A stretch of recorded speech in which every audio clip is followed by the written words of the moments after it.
ईश्वरा सर्वांना चांगली बुद्धी दे, आरोग्य दे, सर्वांना सुखात आनंदात ऐश्वर्यात ठेव.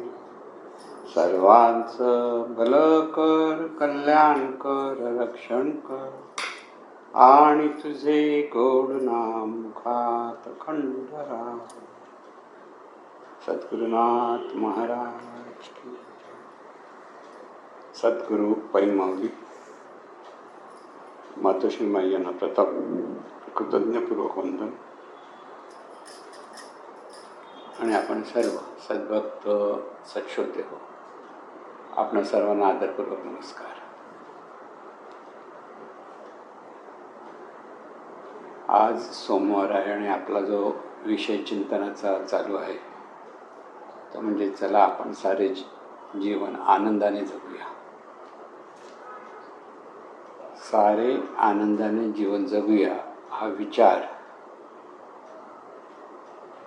माणसाला व्यापकही करतो आणि आनंदही करतो. की आपल्याला आनंदाने जीवन जगायचं आहे इथे फक्त सर्वसाधारण माणसाकडे मला आनंदाने जीवन जगायचं हा विचार असतो. इतरांचा त्याच्याकडे विचार नसतो. फक्त मला मिळालं पाहिजे, की मलाच आनंद झाला पाहिजे, की माझ्याच मनासारखं झालं पाहिजे, मला सर्व सुखसोयी मिळाल्या पाहिजेत, हा एक विचार सर्वसाधारण माणसाकडे सहज असतो. कोणाला दुःख नको आहे किंवा कोणालाही अडीअडचणी नको आहेत. प्रत्येकाला वाटतं आपल्या मनासारख्या सगळ्या गोष्टी झाल्या पाहिजेत आणि ह्या मनासारख्या गोष्टी व्हाव्यात हा आग्रहच कळत न कळत प्रत्येक माणसाकडे असतो. आणि त्या आग्रहामुळेच दुःख आपल्या पदरात पाडून घेतो. म्हणून सर्व काही आपल्या मनासारखं झालं पाहिजे हा आग्रहच माणसाला दुःख देतो, असं एक सिद्धांत पैमावलींचा आहे.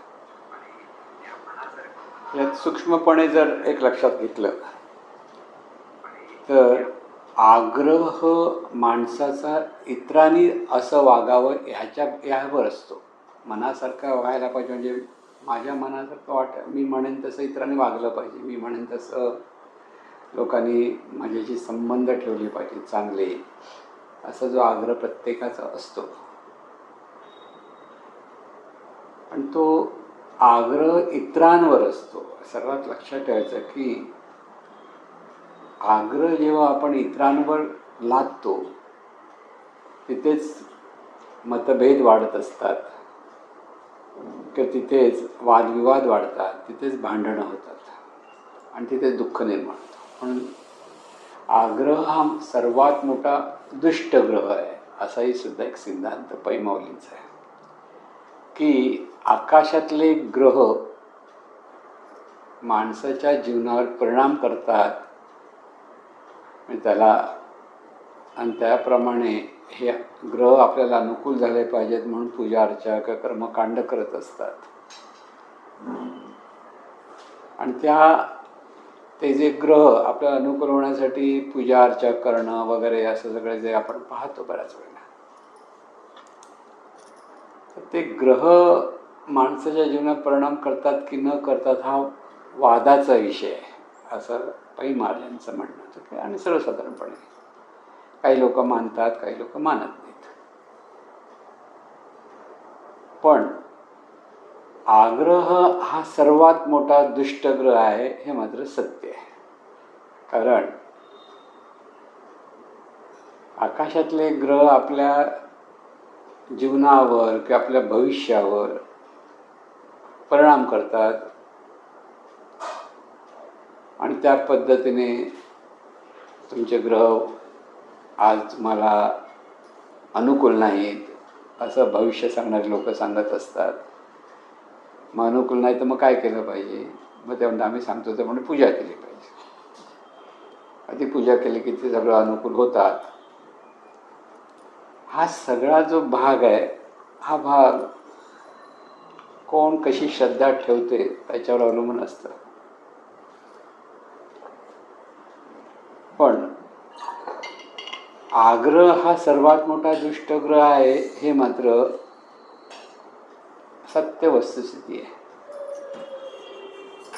पण हा आग्रह आपला इतरांवर असतो, स्वतःवर नसतो.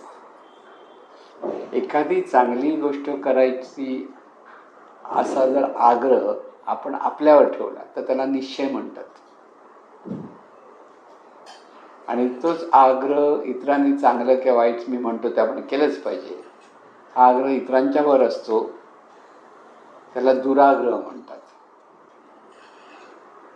की दुराग्रह असतो तोच माणसाच्या दुःखाला कारणीभूत ठरतो. म्हणजे जीवनामध्ये मित्र म्हणा किंवा पती पत्नी म्हणा की भाऊ बहीण म्हणा, इथे सर्वत्र जो वाद असतो बऱ्याच वेळेला तो आग्रहामुळे असतो. मग प्रत्येकाकडे एक आग्रह असतो, असंच झालं पाहिजे, असंच केलं पाहिजे, असंच बोललं पाहिजे. आणि हा आग्रह कधी कधी चांगल्या गोष्टींचाही असू शकतो, पण समोरचा माणूस ते ऐकेलच याची कधी खात्री देता येत नाही खरं सांगायला. पण प्रत्येकाचे विचार वेगळे असतात, प्रत्येकाच्या भावना वेगळ्या असतात, प्रत्येकाचा परिस्थितीकडे पाहण्याचा दृष्टिकोन वेगळा असतो. म्हणून मार्गदर्शन करणं, एखादा शहाणा माणूस आहे त्याला वाटतं हे चुकीचं आहे, त्याने ऐकावं किंवा सांगावं की त्याचं भलं होईल, अशी कोणी मार्गदर्शन करत असतात. पण त्या मार्गदर्शनाप्रमाणे समोरचा माणूस ऐकेलच ही खात्री देता येत नाही, हे प्रथम लक्षात ठेवायचं. प्रत्येकाच्या स्वतःचा एक दृष्टिकोन असतो आणि त्यामुळे मार्गदर्शन केल्यानंतर नाही ऐकलं नाही तर आपला आग्रह त्याच्यावर असू नये, अरे असं होऊ दे. म्हणजे एखाद्या रस्त्याने जाताना माणूस समोरून दोन प्रवासी भेटले आणि जो ज्या मार्गावर नाही आला आहे आणि त्या मार्गाने तो समोरचा माणूस जाणार आहे, तर त्याला त्यातल्या जर अडीअडचणी असतील तर त्याने जर सांगण्याचा प्रयत्न केला की बाबा तिथे हा मार्गावर जरासा खड्डे आहेत, त्या मार्गावर सर्प आहेत, तर जरा जपून जा, तर समोरच्या व्यक्तीला ते मान्य होत नाही. तर मी माझं बघून घेईन, तुला कशाला नको ते नागपूरची सवय असं म्हणणारे लोक आहेत. आणि तो न ऐकता पुढे गेल्यानंतर खरोखर त्याने जर लक्ष नाही दिलं तर खड्ड्यात पडतो म्हणा किंवा काहीतरी त्याचं नुकसान होतं. नंतर मग त्याला लक्षात अरे आपण त्या माणसाचं ऐकलं असतं तर बरं झालं असतं. पण हे शहाणपण दुसऱ्यांच्याच गोष्टी मान्य करणं म्हणजे ते आपल्याला योग्य की अयोग्य हे पाहून त्याप्रमाणे आपली कृती होत असेल त्याला हे शहाणपण म्हणतात. तिथे एक सुंदर अमृतशाळा, दुसऱ्यांच्या अनुभवातून शिकणारा हा शहाणा आहे. मला अनुभव येईल तेव्हाच मी शिकेन असे म्हणणारे हे पेडगावचे शहाणे. महाराज म्हणतात दुसऱ्यांच्या अनुभवातून शिकतो हा पेडगावचा शहाणा, स्वतःच्या अनुभवातून शिकतो हा शहाणा, आणि कोणाच्याच अनुभवातून शिकत नाही तो मूर्ख माणूस म्हटला पाहिजे. लक्षात घ्या, असेही मूर्ख भरपूर आहे जगामध्ये. परत किती ऐकायचं, कसं ऐकायचं, योग्य अयोग्य कसं समजून घ्यायचं, हे समजून आता इतरांच्या गोष्टी ऐकायच्या की नाही ऐकायच्या असा एक भाग येतो परत. म्हणजे बघा कशा सुंदर जीवनाकडे आपण कसं पाहिलं पाहिजे ते लक्षात. लोक काय म्हणतील असा एक लोकांचा, घरामध्ये कोण काहीतरी वेगळं काहीतरी करताय की अरे आपल्या समाजात काय म्हणतील, लोक काय म्हणतील, म्हणून तिथे लोक काय म्हणतील आणि त्याप्रमाणे आपण त्या लोकांसाठी चांगलं किंवा वाईट वागलं पाहिजे असं ज्यावेळी माणसाला वाटतं तर लोकांच्या दृष्टिकोनातून वागण्याचा प्रयत्न केला तरी तिथे दुःख आहे. अगदी ती इसाप नीतीमध्ये किंवा मला लहानपणी एक गोष्ट होती की वडील आणि मुलगा चालला होता आणि त्यांच्याकडे घोडा होता. तर रस्त्यात लोकांना काय वेडा, त्या मुलाला काय वेळी माणसं तुम्ही, त्या घोड्यावर बस ना आणि चाल, कशाला चालतो, एवढा घोडा असताना चालायची काय गरज आहे. त्या मुलाला खरं वाटतं, बरोबर वाटतं, तर योग्य ऐकलं. आता लोक काय म्हणतात त्यामुळे ऐकायचं का नाही ऐकलं, काय वाईट नव्हतं, बसला घोडा. पुढे गेल्यावर आणखीन 4 माणसं भेटली, ते म्हणतात काय वडिलांना चालायला लावतो, स्वतः घोड्यावर बसलायस, त्याला तेही पटतं. परत तो उतरतो नाही, वडिलांना घोड्यावर बसतो. पुढे गेल्यावर काही लोक म्हणतात, अरे काय त्या मुलाला चालायला तर तू तू घोड्यावर बसतोयस. ते वडिलांना बिचारा वाईट वाटतं, ते उतरतात. आणखीन पुढे गेल्यानंतर काय म्हणतात, स्वतः दोघं तर घोड्यावर बसायला जायला लागतं, घोडा बिचारा चालायला. म्हणजे अरे घोड्याला का घोडा रांगावर घ्या, आता घोड्यावर उचलून घ्यायचं असेल तर ऐकायचं तर किती ऐकायचं. लक्षात घ्या, म्हणजे योग्य आणि अयोग्य ह्या दोन गोष्टी माणसाला जोपर्यंत कळत नाही तोपर्यंत लोकांच्या सांगण्यावर अवलंबून राहणारी माणसंही दुःखी होतात. बघा कसं आहे की आपला आग्रह दुसऱ्यांना लादू नये, एक लक्षात ठेवायचं. कोणत्या गोष्टी लोक काय सांगतात त्याप्रमाणे वागावं की न वागावं. आणि लोक म्हणजे कोण, महाराज म्हणते लोक म्हणजे कोण, चार टाळकी असतात आणि त्यांना आपण लोक म्हणतो. ते त्यांच्या बुद्धीप्रमाणे सांगतात आणि त्याप्रमाणे आपण काळजी करत असतो, काय म्हणतील, काय लोक म्हणतात, त्याला काय लोक म्हणजे लोक कोण जास्त नसतात. आणि त्या परिस्थितीत तेवढं बोलून ते खूप धरून ठेवतात असंही नसतं. काही काळ गेल्यानंतर सगळं नॉर्मल गोष्ट होत जाते, सहज होते. आणि म्हणून क्षणोक्षणी माणसाकडे शहाणपण असायला हवं. क्षणोक्षणी प्रत्येक गोष्ट. पहिली गोष्ट म्हणजे आपला आग्रह दुसऱ्यांवर लादता कामा नये. आपल्याला योग्य पद्धतीने एखाद्या माणसाला शिस्तबद्ध पद्धतीने वागायचं, त्यामुळे त्या वागायचं आणि स्वतःवर आग्रह असला, म्हणजे स्वतः निश्चय असला. स्वतःचा आग्रह म्हणजे स्वतःवर योग्य ते करणं आग्रह. आपल्याला सुख हवं आहे तर योग्य त्या गोष्टी केल्याच पाहिजेत आणि त्याप्रमाणे आपण वागलं पाहिजे. हे असं योग्य ते वागलं आणि तो निश्चय माणसाने केला तर त्याच्यासाठी सुखच आहे, चांगली गोष्ट. आता एखादी गोष्ट रोज व्यायाम केला पाहिजे. जसं एखाद्या तरुण मुलाला सांग तुझा व्यायाम तू केला पाहिजे आणि त्यालाही पटलं, चांगलंच आहे. व्यायाम करून का वाईट कोणाचं होत नाही. हे जेव्हा पटतं आणि व्यायाम केल्यामुळे शरीर प्रकृती चांगली राहते. आता हे जर पटलं आणि त्याने निश्चयपूर्वक केलं तर त्याला त्याचा फायदाच आहे, त्याचं आरोग्य चांगलं होणारच आहे. कळलं? म्हणजे हे ऐकलं पाहिजे. पण जे काही रूढी परंपरा आहेत आणि रूढी परंपरेने समाजाच्या अंगाने काही रूढी परंपरेत आपण अडकतो. आपलं त्यात काहीच कळत नसतं किंवा कधी कधी आपल्याला वाटतं ह्याच्यात काही म्हणजे काही योग्य वगैरे असं काही नाही, पण रूढी परंपरेमुळे आपण केलं पाहिजे. आणि ते ऐकायचं न ऐकायचं ज्याचं त्याने ठरवलं पाहिजे की त्याच्यातून नुकसान होत असेल तर ते करूच नाही. कळलं ना? गंमत अशी असते, माणसं कशी कशी कल्पना करतील ते सांगतो मी, लक्षात आहे. एका झालेलं घडलेली गोष्ट, म्हणजे कुलकर्णी साहेब म्हणून त्याने सांगितलेली गोष्ट होती मला. कोल्हापूरचे कुलकर्णी साहेब होते, जीवनविद्येचे अध्यक्ष होते चेंबूरचे. ते म्हणाले, श्रद्धा आणि अंधश्रद्धेच्या अंगाने सांगताना घडलेली गोष्ट सांगितली की एक माणूस जरासं वेडसरसारखा होता आणि दारू प्यायचा. आणि त्यावेळेला आकडा लावण्याची एक पद्धत, तुम्ही मटका बिटका काय खेळतात त्याप्रमाणे काय आकडा लावला की त्याच्यावर जुगाराचाच प्रयत्न असायचा. आणि तो दारू प्याल्यानंतर जो आकडा बोलायचा तर ते जे खेळणारी माणसं असतात त्यांना पैसे मिळवायची हौस असते. मग तो आकडा लावला की योगायोगाने तो आकडा द्यायचा आणि त्याला पैसे मिळायचे. मग तो माणसाच्या मनावर, अरे हा माणूस बरोबर सांगतो, याच्यात काय ते दैवी शक्ती आहे. मग तो काय करायचा, त्याला दारू आणून द्यायचा. अरे बाबा दारू पिचं तुझ्यामुळे मला आकडा. आणि चार लोकांना ही गोष्ट कळल्यानंतर जो तो येतो त्याला दारू पाजायला लागायचा. म्हणजे याला दारू प्यायची हौस होती, तो दारू प्यायचा आणि त्या आकडा काय लागला तर प्रत्येक वेळा किती वेळा लागतो आणि किती वेळा लागत नाही प्रत्येक वेळा कळत नसतं. पण मात्र तिथे मात्र श्रद्धा अशी झाली, त्या माणसाला दारू पाजलं की आपल्याला आकडा सांगतो आणि आकडा लागला की आपला फायदा होतो. काही दिवसांनी तो दारू पिणार म्हणून मरण पावला.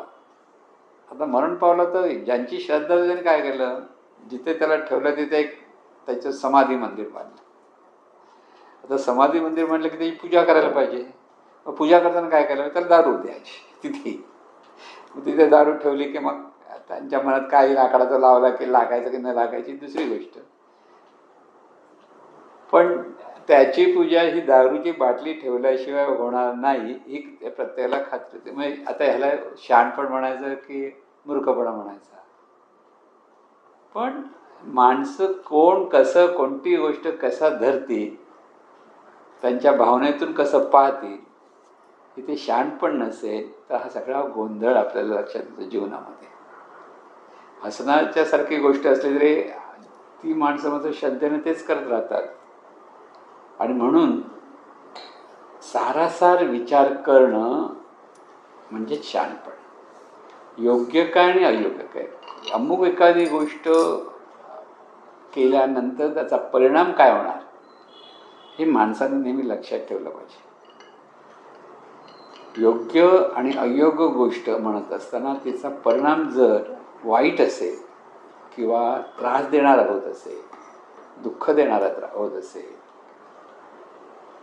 किंवा इतरांना दुःख देणारा होत असेल तर ती गोष्ट करू नये. करू नये म्हणजे कोणाला त्रास होणार अशी गोष्ट करू नये, कोणाचं मन दुखावता येईल असं करू नये.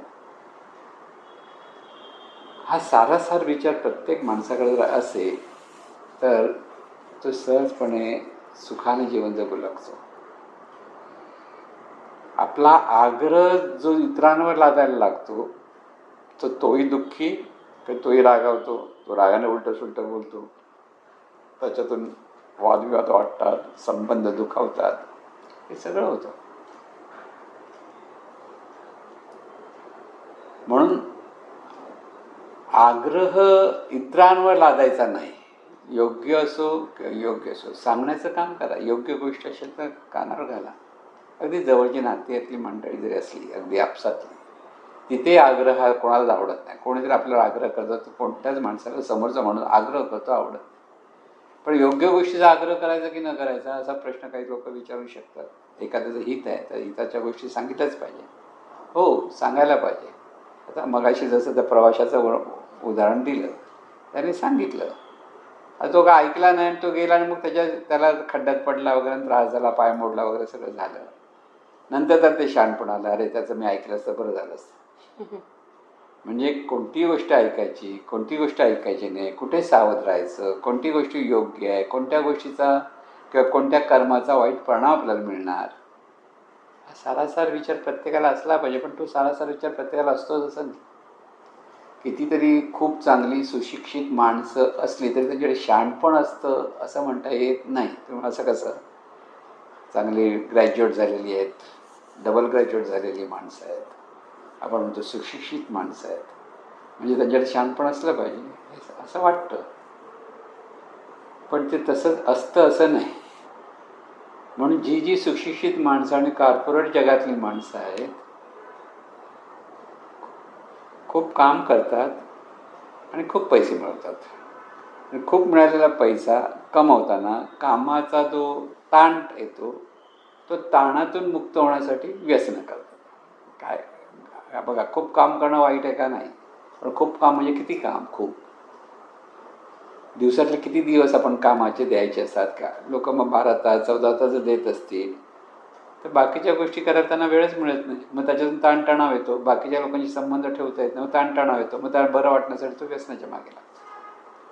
म्हणून कॉर्पोरेट जगतातली बरीच मंडळी सिगरेट, दारू किंवा गर्द अशा गोष्टीच्या नादी लागून तिथेही पैसा बर्बाद करतात. मग याला योग्य आहे की अयोग्य? कर्म करताना माणसाने आपण व्यसन करायचं की न करायचं? जग जाहीर आहे. अनिष्ट गोष्टींचं व्यसन हे माणसाला त्याच्या प्रकृतीला किंवा पुढे संसार करण्यालाही दुःखदायक ठरत असतात. हे जर कळलं तर त्यांनी ते करू नये, साधी गोष्ट, पण ते करू नये असं वाटलं तरी माणसं त्या मोहात अडकतात. आणि मोहात अडकतात म्हणजे जिथे आपलं हित नाही हे कळून सुद्धा माणसं तेच करण्याचा प्रयत्न करतात. त्याला मोह म्हणतात. साधा सोपा एक मोह. दारूचा मोह, अनिष्ट पद्धतीने पैसा मिळवण्याचा मोह.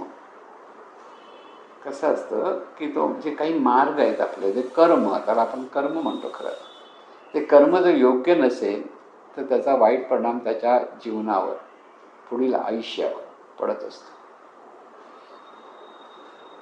म्हणून आपल्याला प्रत्येक क्षणोक्षणी येणारी परिस्थिती समोर लक्षात ठेवायची. जीवन जगणं म्हणजे काय? प्रत्येक क्षणाला आपल्यासमोर वेगळी वेगळी परिस्थिती येत असते.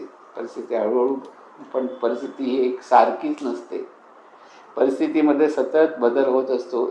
जोरात येणारा पाऊस थोडा आणि शांत होतो, परिस्थिती आहे. जोरात पाऊस आला, आजच जोरात भरपूर पाऊस आला, ज्याच्या मनामध्ये आळस आहे, बरं झालं आज कामावर जायला नको, की आपण इथे जाऊया नको, असं ज्यावेळेला वाटतं तो खरा आळस असतो. आणि तो जो आळस ज्यावेळेला आपण असतो असं म्हणतो, त्या आळसामुळे माणसं जात नाहीत. पण पाऊस काय सतत पडतो असं नाही, मध्ये परत बंद होतो, परत येते, तुम्हाला तिथे काहीतरी व्यवस्थित सगळं असतं. म्हणून कोणती गोष्ट महत्त्वाची, कोणत्या गोष्टीला महत्त्व द्यायचं हे पण आपल्याला कळलं पाहिजे. सगळं ते ज्यावेळेला कळलेलं आहे ते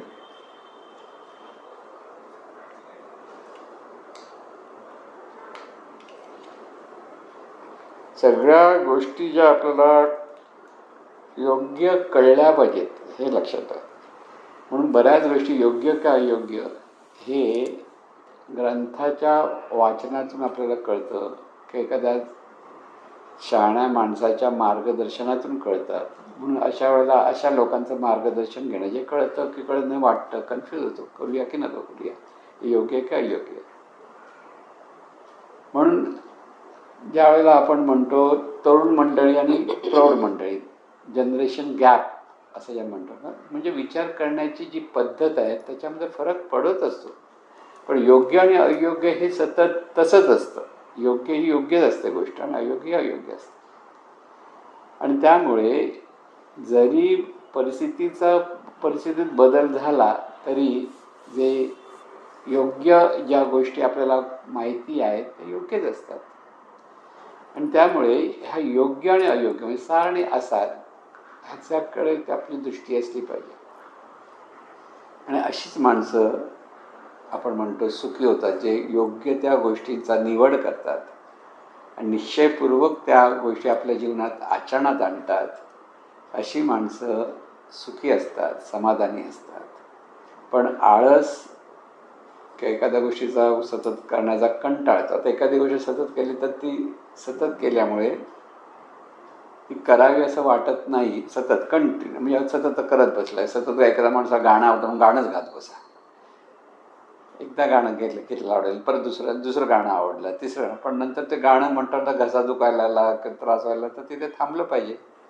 योग्य आणि अयोग्य म्हणजे काय त्याचं एक कळलं पाहिजे. की खाण्याची आवड आहे का, तर खातच बसलं तर कसं होईल, नंतर कुठेतरी पोट बिघडतं, कुठेतरी मर्यादाही येतेच. पण प्रत्येक कृतीला मर्यादा असते, प्रत्येक जीवनातल्या सगळ्या गोष्टींना मर्यादा ही असतेच. आणि ही जी मर्यादा आपल्याला एकदा कळली तर जीवनात आपल्याला आनंदाने जगता येतं, लक्षात घ्या. म्हणून सुखी होणं सोपं आहे हे जर आपल्याला लक्षात आलं तर माणूस सहज सुखी होऊ शकतो. सहज कशा शहाणपणातून. म्हणून सर्व परिस्थितीमध्ये माणसाकडे जर शहाणपण असेल, अनिष्ट असेल परिस्थिती, इष्ट परिस्थिती असेल, ज्याच्याकडे शहाणपण आहे तो माणूस मनाने स्थिर राहतो, शांतपणे तो सगळ्या जीवनाकडे पाहू शकतो किंवा आनंदाने जीवन जगू शकतो. हे जीवनाचं किंवा आपल्या सुखी जीवनाचं रहस्य, सारासार विचार प्रत्येकाकडे असला पाहिजे. प्रत्येक गोष्टीला मर्यादा आहेत हे तितकंच कळलं पाहिजे. जसं जेवण किती जेवायचं, मर्यादा आहेत. आवडतं म्हणून किती खायचं, मर्यादा आहेत. प्रत्येक गोष्ट, झोपायचं किती झोपायचं, मर्यादा आहे. काम करायचं किती काम करायचं, काम करणं वाईट नाही, चांगलं आहे, पण किती काम करायचं. शरीर अगदी थकलं गेलं तरी काम करत बसतोय किंवा दुसऱ्या कोणतीच गोष्ट आपण नाही करता, कामावर लोक जर 12-12 तास काम करत असेल तर बाकीच्या जीवनाकडे पाहण्याचा वेळच राहत नाही. म्हणून जीवन सर्वांगाने जगायचं आहे हे महत्त्वाचं लक्षात ठेवा. आपल्याला प्रत्येक ठिकाणी जिथे जशी परिस्थिती तिथे परिस्थितीत आपल्याला सामोरं जाऊन शहाणपणाने जीवन जगायचं आहे. म्हणून शहाणपण हा सुखी जीवनाचा मंत्र आहे, लक्षात ठेवा. ज्याच्याकडे शहाणपण आहे तो सुखाने जीवन जगू शकतो. अडीअडचणी सगळ्यांनाच येणार, कोणाला येत नाही. कधी प्रभू रामचंद्रांना पण अडीअडचणी होत्या, श्रीकृष्णाला पण अडीअडचणी होत्या, पण त्यांच्याकडे शहाणपण होतं. तिथे समोर कसं जायचं हा निश्चय होता. प्रभू रामचंद्रांकडे बघायचं तर सत्कर्म हा त्यांच्या जीवनाचा ध्येयच होतं.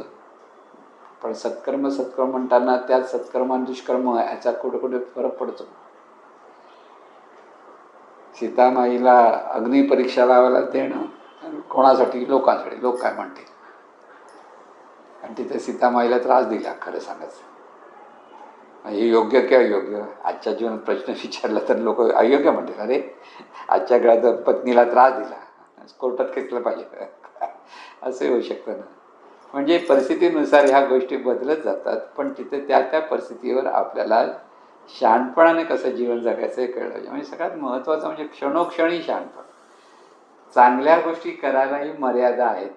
चांगल्या गोष्टी म्हणजे अगदी अमर्यादेत एखादी गोष्ट चांगली म्हणजे कोणती साध्या गोष्टी आहेत की ज्या चांगल्या सवयी लावणं की चांगल्या सवयीतून तिथे मर्यादा आहे. म्हणजे सगळीकडे मर्यादा प्रत्येक गोष्टीला असं. जीवनाला पण आपल्या मर्यादा आहेत. प्रत्येकाला जन्म आणि मृत्यू आहे म्हणजे तो मर्यादा आहे. खूप काम केलं पाहिजे, बरं कष्ट केलं पाहिजे, पण त्याला योग्य तेवढी झोप पण घेता आली पाहिजे हे कळलं पाहिजे. म्हणजे सगळ्या गोष्टीचा बॅलन्स इथे महत्त्वाचं काय लक्षात आलं पाहिजे. शहाणपणामध्ये बॅलन्स. एखाद्या गोष्टी एखाद्या आपण म्हणतो घरातली एखादी व्यक्ती ऐकत नाही, त्याला सांगणं काही समजत नाही, मग आपण सहन करायचं का असा प्रश्न पडतो. सहन केलं पाहिजे का की भांडण केलं पाहिजे? ते सहन केलं पाहिजे. म्हणजे सहन करणं, तडजोड करणं, समजून घेणं, सांभाळणं, ह्या सगळ्या गोष्टी आपल्याला करता आल्या पाहिजेत. असं नाही मी म्हणतो ते बरोबर आहे, मग तसं मला नाही आवडत मग मी नाही करणार असं म्हटलं की मला नाही पटणार, दुःखी होशील. दुसरं काय नाही. तिथे कुठे शहाणपण, कुठे तडजोड करण्यात शहाणपण. तडजोड अगदी म्हणतात ना, तडजोड सहनशक्ती माणसाकडे असली पाहिजे. या सगळे गुण आहेत इकडे. तिथे मान सन्मानाचा प्रश्नच येत नाही, अन्यायाचा प्रश्नच येत नाही. इथे तुला आनंदाने जीवन जगायचं आहे हे ध्येय माणसाकडे असलं पाहिजे. आपलं जीवन आपण आनंदाने जगायचं आहे. आणि त्यामुळे मोठेपणाच्या गोष्टीमध्ये कधी गुंतू नये. किंवा मी एवढंच करतो ते न्यायचं करतो आणि समोरच्या माणूस ऐकत नाही, किंवा समोरचा मला उलटं बोलतो, अन्याय मग त्याच्यावर भांडलंच पाहिजे की त्याला शिकवलंच पाहिजे असं वाटतं ना माणसाला. समोरचा माणूस शिकून घेणार नसेल त्याला शिकवू नये हे शहाणपण आहे. ज्याला शिकवायचं कोणाला, सांगायचं कोणाला, जो ऐकतो त्याला सांगायचं. ज्याला खरोखर सुधारण्याची इच्छा आहे त्याला सांगायचं. म्हणून आपण इतरांना सुधारू शकत नाही जोपर्यंत ती व्यक्ती स्वतःला सुधारण्याची इच्छा त्या व्यक्तीकडे येत नाही, की ती व्यक्ती स्वतःला सुधारण्याचा प्रयत्न करत नाही, तर पण ती व्यक्ती सुधारणार नाही. म्हणून आपण जगाला सुधारू शकत नाही. जगाला म्हणजे सर्व जग म्हणजे काही सर्व माणसं. सर्व माणसांना सुधारायचं असेल त्यांना ज्ञान मिळालं पाहिजे, तिथं मार्गदर्शन झालं पाहिजे, बरोबर. पण ज्याचं त्याने सुधारायचं असतं, ज्याचं त्याने ते समजून घ्यायचं असतं, आणि ज्याचं त्याने समजून घेतलं तर तिथे आनंद असतो. आणि म्हणून हे सगळं जीवन बघायला का तितकं सोपं पण आहे आणि तितकंच गुंतागुंतीचं आहे. परिस्थितीचा स्वीकार केला पाहिजे, पण त्या परिस्थितीचा स्वीकार करून तिला सुरेख म्हणजे सुरेख दिशा देणं किंवा सुरेख विचार करण्यातून ते त्या परिस्थितीकडे वळणं हे समजायला सुद्धा माणसाकडे शहाणपणच हवं. सगळ्या गोष्टीमध्ये शहाणपण हेच आपल्या लक्षात येईल. बघा, सुखी होण्यासाठी माणसाकडे शहाणपण असेल, पण ते शहाणपण मिळण्यासाठी त्याला ज्ञानाची आवश्यकता असते दुसरीकडे. आणि शहाणपण कशातून येतं? ज्ञानातून. ज्ञानातून आपल्या ठिकाणी असलेले जे काही सद्गुण आहेत ते सद्गुण प्रगट झाले पाहिजेत. जोपर्यंत हा अभ्यास आपल्याकडे येत नाही की सद्गुण प्रगट होण्यासाठी अभ्यास करावा लागतो, दुर्गुण प्रगट होण्यासाठी अभ्यास करावा लागत नाही. प्रत्येक माणसाकडे सद्गुण दुर्गुण दोन गोष्टी आहेत, प्रत्येकाकडे. कोणत्या गोष्टी वर येतात त्याच्यावर तो माणूस दुर्गुणी आहे, किंवा एखाद्या माणसाकडे सद्गुण प्रकट होतात त्याच्यात तो आचरण करायचं तर सद्गुणी आहे असंच म्हणतो. माझ्याकडे दुर्गुण नसतं तसं नसतं. पण चांगल्या संगतीत राहिलं, चांगल्या लोकांच्या मार्गदर्शनाखाली राहिलं, चांगल्या ग्रंथांचं वाचन करत राहिलं की चांगले विचार आपल्या मनात सतत यायला लागले तर तिथे शहाणपण आपोआप येतं. एक तर अनुभवातून माणसाला शहाणपण येतं, किंवा दुसऱ्यांच्या जीवनात घडलेल्या गोष्टी पाहून त्यातून शिकण्याने शहाणपण. योग्य का योग्य हे जर कळलं तर त्याच्यातूनही आपल्याकडे शहाणपण येतं. म्हणजे शहाणपणासाठी त्याला आणि त्याच्या अवतीभोवती घडणाऱ्या घटनेतून त्या लोकांना येणारे जे अनुभव आहेत, त्या लोकांना येणारे जे परिणाम आहेत, हे परिणाम लक्षात घेतलं तर ते शहाणपण. म्हणून पुढच्या ठेच मागचा शहाण अशी म्हण आहे आपल्याला, की पुढच्या ठेच लागली, साधा ठेच अडखळला की मागून चालणारा जरा कुठे अडखळला, पण त्याने स्वतःच मस्त असं गेला, त्याने म्हटलं तो इथ्याचा पण तो इथं म्हणजे शिकला नाही की तू कशाला अडखळला, कशी काय ठेच लागली त्याला. हे जर कळलं तर मागचा शहाणा होतो. पण मेंढरं असतात, मेंढरं म्हणतात ते, एका मेंढरामागे दुसरं मेंढरू जातं, तिसरं मेंढरू, चौथं मेंढरू असंही जातं आणि मग मेंढरं म्हणतात त्याला. आणि मग एक मेंढर जर खड्ड्यात गेलं तर दुसरा कळत नाही, तोही तर खड्ड्यात जातो, तिसराही खड्ड्यात जातो. अशी अवस्था जर एखाद्या माणसांची असेल, त्या समाजाची असेल, तर तिथे शहाणपण मिळणं फार मुश्किल ठरतं. कळलं. म्हणून सर्व जीवनामध्ये आपल्याला सारासार विचार करता आला पाहिजे. कोणावरही आपला आग्रह लादता कामा नये हे माणसाने लक्षात ठेवायचं. योग्य असो का योग्य, सांगण्याचं काम करा, पण केलंच पाहिजे. छडी करून उभं राहिलं तर कोणी तुम्हालाही त्याचा त्रास होणार आणि समोरच्याने त्रास होणार. दोन गोष्टी असतात. आणि म्हणून जीवनात आपल्याला आनंद मिळवायचा ते तडजोड करता येते. योग्य ठिकाणी तडजोड, लक्षात घ्या, वाटेल ठिकाणी तडजोड नाही. अनिष्ट गोष्टीच्या ठिकाणी आपल्याला तडजोड करायची गरज नाही. अनिष्ट गोष्टींपासून दूर राहणं हेच शहाणपण असतं. अनिष्ट म्हणजे ज्या पद्धतीचे आपण विचार करत असतो त्याच पद्धतीची लोक आपल्याला भेटत असतात, किंवा जे भेटतात त्यांचाही आपल्या विचारासारखा सुसंगत विचार असतात, तेव्हाच ते आपल्या जवळ येतात. म्हणून आपल्याकडे चांगलेच विचार असले पाहिजे हे शहाणपण. चांगले विचार, उगीच कोणाच्याबद्दल अनिष्ट चिंतन नाही, की अनिष्ट गोष्टीचा मोह नाही, की अनिष्ट गोष्टी केली पाहिजे असा आग्रह म्हणजे निश्चयपूर्वक काही लोक करत असतात. गंमत अशी आहे की सांगतो म्हणजे लक्षात येईल कसं आहे, लोकांना चांगलं ते देत असेल तरी ते त्याला पचवता येत नाही, पटवून घेता येत नाही. सद्गुरू पैमांच्या ज्यावेळेला पूर्वी आम्ही ग्रंथदिंडी करायचो, त्यावेळेला मी जिथे काम करायचो तिथे गव्हर्नमेंटचं ऑफिसची कामं करायचं, तिथे ग्रंथ घेऊन जायचो. त्यावेळेला उत्साह असायचा की सगळ्यांना सद्गुरूंचे ग्रंथ मिळाले. म्हणून ते एक इंजिनियर होतं, त्यांना मी म्हटलं पै महाराजचे ग्रंथ खूप सुंदर आहेत, बघा वाचा. मला काय म्हणाले, अरे बाबा तू आता देऊ नकोस मला काय, मला काय करायचं ते मला करता येणार नाही. रिटायर्ड झाल्यानंतर मी वाचन ती पुस्तकं. रिटायर्ड झाले, परत काय भेट झाली नाही, आता पुस्तकं वाचली की नाही वाचली माहीत नाही. पण दुष्कर्म आपण करतो आहोत हे माणसाला कळून सुद्धा ते दुष्कर्मच आपल्याला केलं पाहिजे, त्यासाठी चांगल्या गोष्टींपासून लांब पडणारी पण माणसं आहेत. त्याला शहाणपण म्हणायचं कसं म्हणायचं. रिटायर झाल्यानंतर आपण या चांगल्या गोष्टी वाचू, म्हणजे आयुष्य 60 वर्षाचं झालं म्हणजे 60% जरी माणसं 100 वर्ष आयुष्य म्हणतो आपण, तर 60% आयुष्य त्याने दुष्कर्म केलं तर पुढचं 40% आयुष्यात परिणाम काय मिळणार याचा विचार नाही. कर्माचा परिणाम कर्माच असतो, हा जे ज्ञान आहे. म्हणून या सगळे सिद्धांत आपल्याला लक्षात ठेवायचे. म्हणून आपण शाळा कॉलेजमध्ये जे शिक्षण घेत असतो त्याच्यातून समाजामध्ये आपल्याला जे पैसे कमवायचे आहेत का नोकरी धंदा करायचा आहे त्यासाठी ते ज्ञान उपयुक्त ठरतं, उपयोगी आहे. पण डॉक्टरी ज्ञान मिळालं तरी जर एखाद्याकडे शहाणपण नसेल, लोकांना फसवून खोटं बोलून जर औषध देऊन पैसा कमवत असेल, तो चांगला डॉक्टर नसतोच, चांगला वकीलही नसतो. कोणी ज्या स्वतःचा स्वार्थ साधतोय आणि दुसऱ्यांना फसवतोय. म्हणून शिक्षण घेतलं आणि त्या शिक्षणातून त्याचा उपयोग लोकांसाठी झाला पाहिजे. पैसे त्या दृष्टीने मिळवायचे तेवढे मिळवायला काही हरकत नाही. पण नसलेला रोग सांगून पण लोक एखाद्या पेशंटकडनं पैसे घेतले जातात. खूप पैसे घेतले, खूप पैसे म्हणून म्हणतो ना, शहाण्या माणसाने हॉस्पिटलमध्ये जाण्याचा कधीच विचार करू नये. म्हणजे चला हॉस्पिटल, बरं वाटत नाही, चला हॉस्पिटल जाऊ, असं जे म्हणतात. कारण तिथे त्याच्याकडनं इतका खर्च होतो. म्हणून कोर्टाची पूर्वी सांगा, कोर्टाची शहाण्या माणसं कोर्टाची पायरी चढू नये. बरोबर आहे. कारण तिथेही पैसे किती बरबाद होतं कळत नाही. एकदा गेला की त्याच्यात अडकत जातो. म्हणून कोर्टाच्या भानगडीत पडू नये. आणि शहाण्या माणसाने आपलं आरोग्य बिघडलं की हॉस्पिटलमध्ये गेलं पाहिजे, हॉस्पिटलमध्ये गेलं हा विचार करू नये.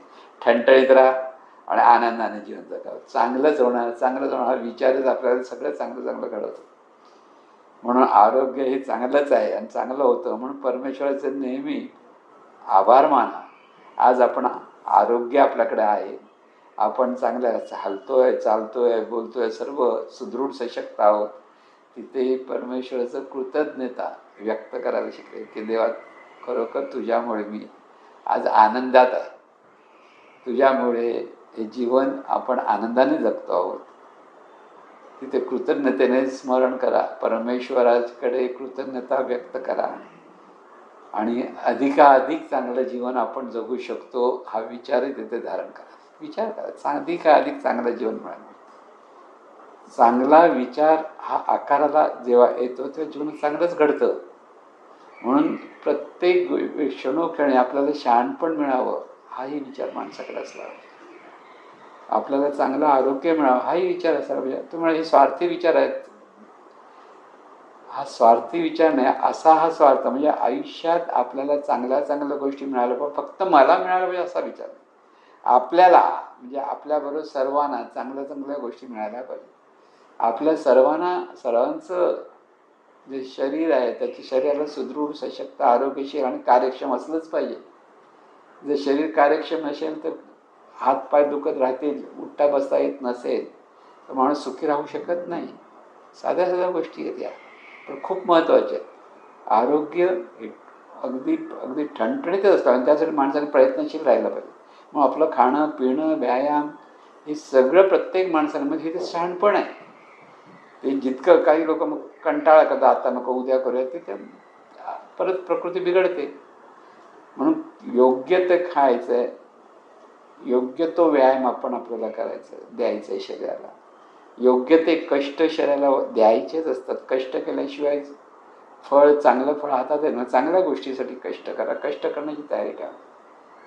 म्हणून प्रत्येक वेळेला जर माणूस काही ना काही ते कर्म करण्यासाठी तत्पर असतो, जेव्हा आराम करायचा, थकला तर आराम केला पाहिजे, इथे तत्पर असतो, तो माणूस सुखी असतो. म्हणून कर्मही करायचंय, कामही करायचंय आणि त्याच काम करण्याबरोबर जेव्हा विश्रांती हवी तर विश्रांती घेता आली पाहिजे. विश्रांती न घेता काही लोक काम करत असतील तर त्यांच्या शरीराच्या आरोग्यावर परिणाम होतोच. ते काय सांगायला डॉक्टरची गरज नसते. म्हणून अधिक पैसा मिळवण्याच्या दृष्टिकोनातूनही माणसं म्हणतात खूप पैसा मिळाला सुखी होईल, पण तोही आग्रह. शहाणपण कुठे असतात ते मी सांगतोय. माझे मित्र होते, बिझनेसमॅन होते. त्यांची इच्छा होती त्यांच्या गावामध्ये त्यांना 100 एकर जागा विकत घेऊन स्वतःच्या नावावर ठेवायची. घडलेली गोष्ट सांगतो. म्हणून इथे धंदा करायचे आणि टॅक्स न भरणं, काही लोकांचे पैसे अडकवून ठेवणं, त्याचा अधिक पैसा मिळवणं हा व्यवहार ते करत होते. त्यांचं चुकतंय हे त्यांना समजत नव्हतं. त्यांना वाटतं मी खूप पैसे मिळवतो आणि त्याप्रमाणे त्यांनी जवळजवळ 50-60 एकर जमीन विकत घेतली होती गावाकडं. पण हळूहळू परिस्थिती बदलायला लागली.